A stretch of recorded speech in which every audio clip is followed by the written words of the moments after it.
Hi everyone, here we've got CUBOT R15 Pro, and let me share with you how to clear browsing data on this device. So first of all, let's open your browser. In my case it will be Google Chrome, so simply tap on it, and all you have to do right now is simply tap on this three dots icon in the right upper corner. Now let's tap on the history, and as you can see here we've got the list of previously visited websites. Of course you can remove only one of it just by tapping on the X button right next to it, and as you can see it immediately disappears. But if you'd like to remove let's say more advanced browsing data, just tap on clear browsing data, and here we've got the basic and advanced options.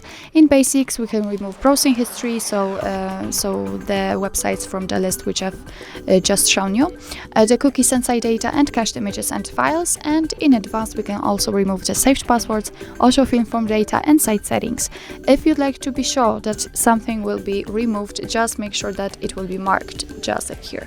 You can change also the time range from last hour to, for example, last 7 days. Simply tap on the option you'd like to use.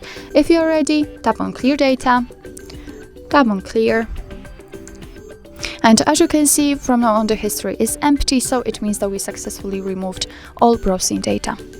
So actually that's all. This is how to clear the browser in your CUBOT R15 Pro. Thank you so much for watching. I hope that this video was helpful, and if it was, please hit the subscribe button and leave the thumbs up.